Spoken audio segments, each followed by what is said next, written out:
Bonjour à vous, j'espère que vous allez bien aujourd'hui. Alors là, je vais vous faire la dernière vidéo du challenge lancé par Angie Lumière d'étoiles. Et c'était le My Deck Collection Challenge. Donc en fait, pour présenter ces oracles. Là, c'est le dernier jour, donc je vous ai choisi plusieurs oracles que j'aime bien. Alors, qui correspondent au challenge. Alors, le premier, les cartes qui m'inspirent le plus, dont les illustrations m'inspirent le plus. Alors, il est très original et je l'ai trouvé sur Etsy. Donc, vous le trouvez, donc c'est Galactic Trading Card. Il est très très original et surtout, c'est beaucoup de. C'est un collectif d'artistes en fait. Donc, il y a beaucoup d'artistes. Donc, ça vient des États-Unis.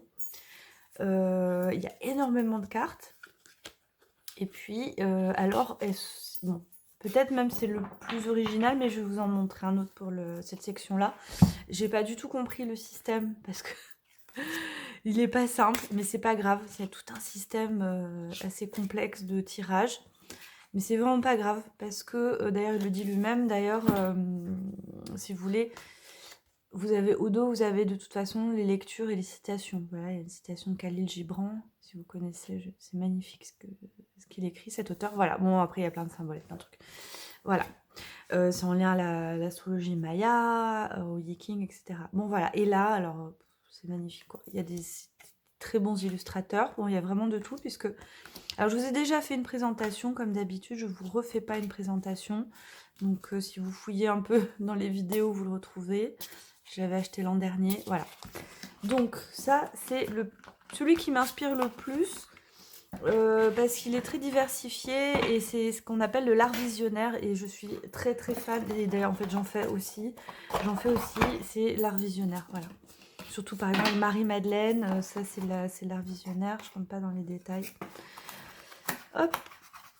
Donc allez, on y va. Si j'arrive à refermer la petite boîte. Donc ensuite en deux, j'ai le livre. J'essaie de fermer la boîte. Mon carton n'est pas hyper pratique. Alors, le livre qui m'inspire le plus, c'est celui-là. Et c'est vendu séparément. Vous pouvez l'acheter séparément parce qu'il y a un petit livret avec le tarot déjà fourni, qui est quelque part. Voilà, il est là. Je vais pas le sortir parce que c'est surtout le livre que je vais vous montrer. Et le livre, en fait, il est, voilà, il est vendu 20 €. Il est super complet parce que... Alors, c'est le Yiking. Et le Yiking, c'est vraiment très ancien. C'est une méthode de tirage ancienne, mais c'est aussi une philosophie qu'il y a derrière. Donc, ça vient de Chine. Et c'est très... Voilà, c'est ancien, mais je pourrais même pas vous dire quelle époque. Donc, voilà, avec le Tao Te Ching, le livre rouge. Donc, voilà. Ça n'a rien à voir avec le communisme. Je dis le livre rouge. Parce qu'il est rouge au niveau de la couverture. Bref, voilà. Très intéressant, profond. C'est une femme qui a fait les illustrations, qui a écrit donc Madeva Padma et qui était proche de Osho. Voilà. Qui est proche de Osho. Bon, elle est très... Voilà, c'est très profond, c'est très beau. Ensuite, le jeu, ça, j'arrive même pas à me relire. Ah oui, que j'utilise rarement parce que j'ai peur de l'abîmer. Alors c'est pareil, je l'ai acheté sur Etsy. Tout ça, c'est des créateurs. Enfin, ça, c'est un créateur comme l'autre là. C'est des éditions limitées. Ah bah voilà, je dis ça et en plus, bon, la boîte s'est abîmée. Ben, je m'en sers jamais cette. Alors, il est très beau. Et je vous avais aussi fait une présentation. Pareil, je l'ai acheté l'an dernier, celui-là. Voilà, déjà la boîte s'est abîmée. Alors, par contre, voilà, les tranches dorées. Ah, il n'était pas donné, hein, celui-là. Il n'était pas donné. Voilà, il y a toujours la petite carte au fond. Bon, on va pas insister, on n'a pas le temps. Alors, voilà. Et donc, celui-là, il est très beau, il est assez cher. Pour le moment, je le garde, mais voilà. Je m'en sers pas beaucoup. Mais c'est très intéressant au niveau des symbolismes. Et c'est inspirant, quoi, on va dire. Voilà. C'est inspirant, il est très beau. Voilà, alors celui je veux pas abîmer. Et je l'avais acheté en fait plus cher. C'est le jeu le plus cher que j'ai acheté en fait. Hein. La dernière fois je vous en ai présenté un autre, mais bon, ça diversifie. Mais là il était dans les... Il était pas loin de 100 € hein, celui-là. Alors, donc ensuite le jeu le plus original, je vais vous le montrer. C'est... alors c'est... Bah voilà, on est encore dans l'art visionnaire. c'est Alex Gray et lui c'est un illustrateur dont dans la boîte galactique il en a quelques-uns parce qu'il fait aussi partie de ce collectif. Enfin en même temps c'est le doyen, hein. C'est le doyen de l'art visionnaire, donc on est en plein dedans. Et lui il a un côté vraiment psychédélique aussi, donc le plus original. Pareil, je vous avais fait une présentation donc je vais pas en refaire à chaque fois. Voilà, avec des figures, donc là on a et puis les énergies, les corps. Ce sont des grandes cartes avec au dos les messages. Voilà, le corps aurique, astral, etc. Et aussi, voilà, le corps. Ouais, c'est sur le corps, les énergies. Alors, on a les ethnies aussi. Et ouais, ils sont tout nus.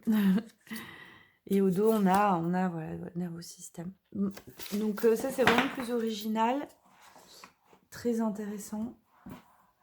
Et méditatif. Vraiment méditatif. J'ai un problème avec les boîtes aujourd'hui, j'insiste pas. Et ensuite, le jeu que j'offrirais à un débutant, ce serait celui-là, voilà. Pareil, dans l'esprit méditatif. Les forces de guérison, que j'adore, vraiment. Parce qu'il a une énergie super positive. Et les oracles, comme je vous disais déjà, c'est pas que des images, c'est pas que des jolies images et des jolis messages. Il faut qu'il y ait une énergie derrière. Et là, elle y est. Hein. Là, elle y est et dans les illustrations et dans les textes. Je crois que c'est un... Non, il y en a une qui fait les textes et un qui fait les illustrations. Ils sont deux. Les deux. Bon, c'est ma journée boîte. C'est pas grave. Alors, je fais super gaffe d'habitude. Comme ça. Alors, hop. Voilà, elles sont très belles. J'offrirai un débutant parce qu'en fait, il est très simple de compréhension. Ce sont plutôt des messages de guidance, voilà. Mais ouais, franchement, pour quelqu'un, pas pour de la divination, mais pour la guidance, voilà. Sincèrement, pour la divination, je sais pas pour un débutant si commencer un oracle comme ça. Alors, et ensuite le dernier acheté. Alors le dernier acheté, je vous l'ai présenté. Ah non, il m'en manque un. L'oracle qui me demande le plus de pratique et d'apprentissage, c'est celui-là. Il y avait aussi l'oracle de John Dee, mais je vous en ai déjà parlé. Et en fait, j'ai même pas envie d'explorer l'oracle de John Dee. C'est pas mon univers. Là, oui. Là, il y a tout un truc astrologie. Voilà, mais c'est pareil. J'adore ces auteurs, Caroline Smith et John Astrop. Et il y a tout un truc sur les maisons. Voilà. Là, les planètes, les maisons. Il faut comprendre, en fait, ce jeu quand même avant de s'en servir.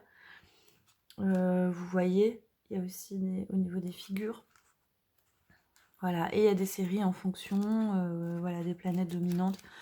C'est du travail, mais il est très beau, il est pareil, puissant, hein, parce que tout ce qu'ils font, eux, c'est vraiment recherché. Il y a des vraies bases magiques hein, derrière, historiques. Voilà. Et le dernier acheté. Alors, je vous l'ai déjà présenté, je ne l'ai pas là, c'est le petit grimoire, le petit oracle grimoire de magie. Donc vous pouvez le voir dans une vidéo récente. Il est super mignon, je l'aime beaucoup, il est très, très joli. Pareil que des recherches. Mais alors du coup, je vous en présente un qu'on ne voit pas souvent. D'Alana Fairchild, qui a fait plein d'autres oracles aussi super. Bon, on a nos auteurs préférés, hein, comme ça. Donc voilà, donc j'en ai plusieurs d'elles. White Light Oracle, et en fait, il est très intéressant. Il est en anglais, je pense que c'est pour ça qu'on ne le voit pas trop en France. Voilà, et c'est l'oracle de la lumière blanche, donc toujours qualité de ce qu'elle fait au niveau de l'écriture, c'est vraiment intelligent, philosophique, spirituel. C'est un bon niveau, on va dire vraiment. Et les illustrations, donc c'est une autre illustratrice, elle en change régulièrement. Et c'est très très beau. Très très beau. Avec des cartes qui sont soft, un peu douces, quoi. Soft touch, mais douce. Garuda. Voilà. Donc c'est un autre univers. Je voulais vous le présenter. Parce que voilà, c'est juste pour le finir là-dessus sur un jeu original. Parce que après, voilà. Dernier acheté, vous avez déjà vu une vidéo. Voilà, tout ce que j'ai, vous trouvez tout sur internet. J'ai pas d'oracles là qui sont plus édités, qui sont introuvables dans ce que je vous présente. J'en ai pas en général, qui sont comme ça. Donc, s'il y en a un qui vous plaît, à la rigueur, vous me redemandez le nom si je l'ai dit trop vite. Et puis vous le trouvez tout sur Etsy pour les auteurs indépendants. Et puis vous le trouvez sur, dans les libraires ésotériques, tous les autres. Hein. Ou sur internet, voilà. Pour les produits anglais. Voilà. J'espère que ça vous a plu. C'est le dernier jour du challenge. Je vous ai fait une vidéo un peu plus longue. Et puis, voilà, bah, dites-moi aussi si vous avez participé au challenge, s'il y a des oracles qui vous ont parlé dans tout ça. Et je vous dis